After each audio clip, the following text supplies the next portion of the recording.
online kita. Sebelumnya, selamat pagi untuk kamu semua. Saya doakan semoga kamu semua sehat selalu. Kenapa demikian? Agar kamu tetap semangat untuk mengikuti pembelajaran kita hari ini.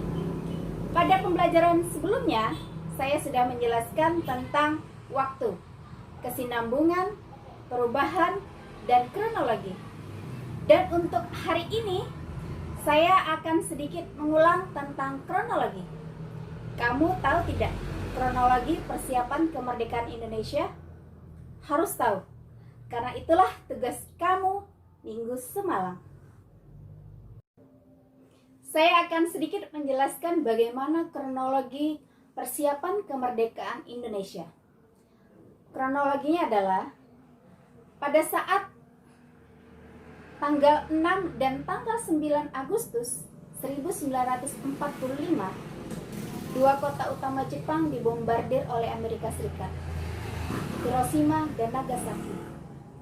Selanjutnya, pada tanggal 7 Agustus 1945, BPU PKI dibubarkan. Dan tanggal 12 Agustus 1945, Soekarno, Hatta, dan Rajiman pergi ke dalam untuk bertemu Marsikal Terauchi karena beliau ingin menyatakan Jepang akan menyerahkan kemerdekaan pada bangsa Indonesia.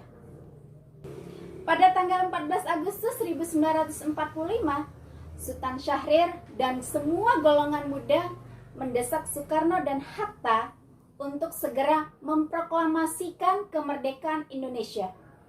Dan pada tanggal 15 Agustus 1945, Jepang menyatakan menyerah tanpa syarat kepada sekutu, sehingga terjadi yang namanya kekosongan kekuasaan di Indonesia, atau kita sebut dengan the vacuum of power. Dan pada tanggal 16 Agustus 1945, Soekarno dan Hatta diculik oleh golongan muda, dibawa ke Rengas Dengklok, dan dipaksa untuk segera memproklamasikan kemerdekaan Indonesia.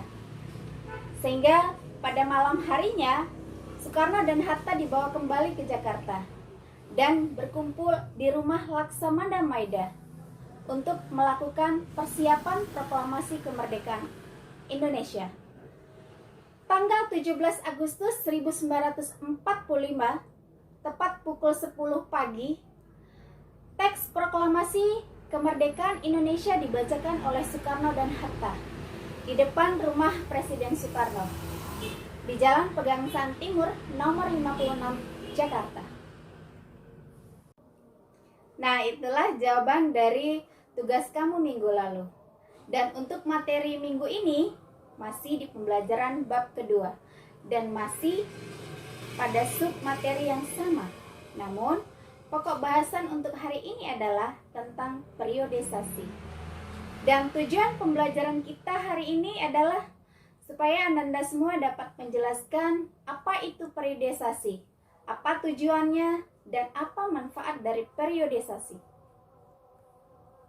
Periodisasi adalah pembagian atau pembabakan peristiwa-peristiwa masa lampau yang sangat panjang menjadi beberapa zaman.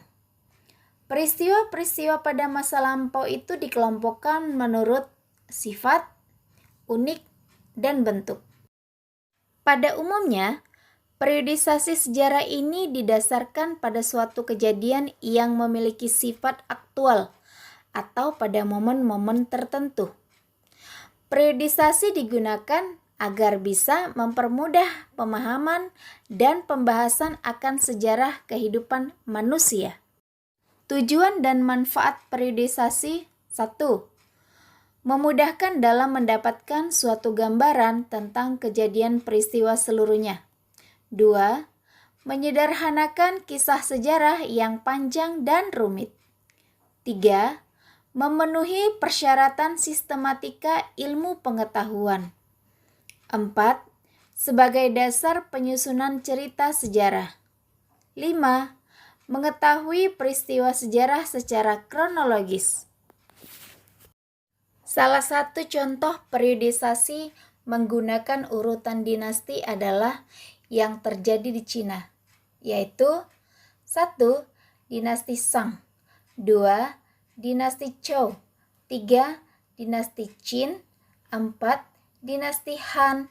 5. Dinasti Sui. 6. Dinasti Tang.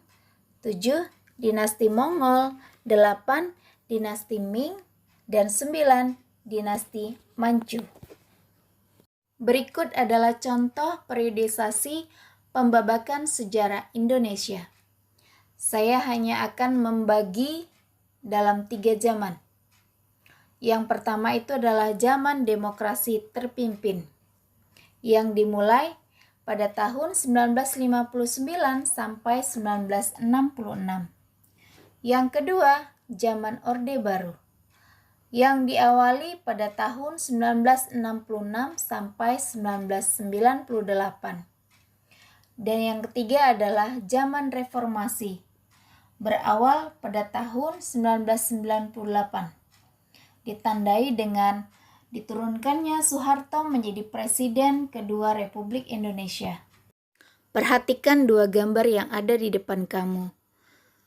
Di gambar tersebut, mungkin kamu sedikit bisa menceritakan ataupun menafsirkan apa yang terkandung di dalam gambar itu.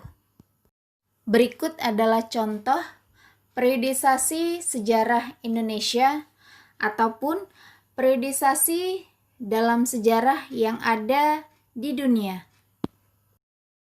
Untuk tugas hari ini. Demikianlah untuk pembelajaran online kita hari ini. Sebelum saya tutup untuk pembelajaran kita hari ini, saya akan menarik kesimpulan dari materi kita hari ini. Periodisasi. Periodisasi adalah pembabakan peristiwa-peristiwa masa lampau yang dibagi menjadi beberapa zaman. Nah, anak-anak ibu semua, demikian pembelajaran kita hari ini. Semoga Ananda semua dapat memahami pembelajaran kita hari ini. Semoga kamu semua sehat, kamu semua bersabar.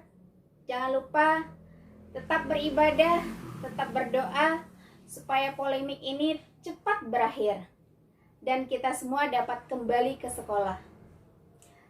Sampai jumpa Ananda semua, sampai ketemu di hari dan waktu yang sama. Terima kasih saya ucapkan atas waktunya. Tetap semangat. Sampai ketemu dan selamat pagi.